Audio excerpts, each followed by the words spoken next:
अभिवादन, good morning.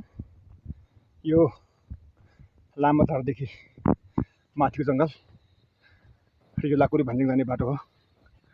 आज हामी लामाधारबाट लाकुरी भन्ज्याङसम्मको पैदल यात्रामा छौँ। धेरै पछि आज पैदल यात्रा गरियो र विशेष गरी यो लाकुरी भन्ज्याङको मेरो पहिलो पैदल यात्रा हो। र यो आज मौसम अत्यन्त सफा छ।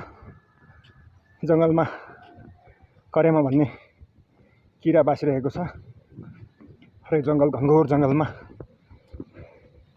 यात्रा गर्नुको आनन्द त एकदम फरक खालको छ। सकेसम्म शनिबार र पछिल्लो समय आइतबार पनि बिदा हुने गरेको छ। यो बिदाको दिन सकेसम्म परिवार र आफ्नो व्यक्तिगत स्वास्थ्यको लागि बिताउनु पर्छ भन्ने मान्यता म राख्दछु।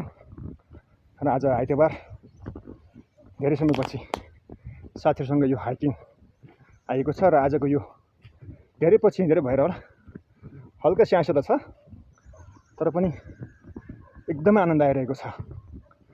र आनन्द आउनु र आनन्द महसुस गर्नु फरक फरक कुरो हुन्। र यस्तो यात्राहरूमा यो उकालोको हिँडाइ, थकान, स्यास्या यो आफू आनन्द त होइन, त्यो चाहिँ आनन्द महसुस गर्ने एउटा माध्यम हो। र तपाईँलाई कुन क्षण आनन्द आउँछ भन्ने सोध्नुहुन्छ भने म चाहिँ यो जङ्गलको यात्रामा उकाली ओह्राली हिँड्दै दौड्दै यात्रा गर्न बरु आनन्द मान्छु। हामी बाल्यकालमा यस्ता उकालो ओह्रालोहरू धेरै हिँड्यौँ र आज जनयुद्धको समयमा यस्ता उकालो ओह्रालोको त हाम्रो दैनिक जीवन थिए। र त्यो बेलाको हिँडाइ र परिस्थिति बाध्यताको थियो भने अहिलेको हिँडाइ यो व्यक्तिगत इच्छा र एउटा रमाइलोको एउटा पक्षको रूपमा हिँडाइ भइरहेको छ। र मेरो दुईजना मित्रहरू अलिक पछि हुनुहुन्छ, मलाई पछ्याउँदै हुनुहुन्छ र म उहाँहरूभन्दा केही अगाडि आएको छु।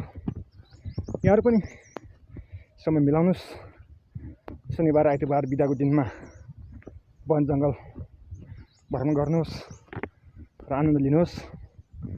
र मेरो एउटा के प्रतिबद्धता छ भने अब चाहिँ यो सार्वजनिक बिदाको दिन कम्तीमा कुनै पनि एक ठाउँको डाँडा पखेरो वन जङ्गलको यात्रा गर्ने छ। तपाईँहरू पनि साथ दिन सक्नुहुन्छ। यहाँहरूको दिन शुभ रहोस्।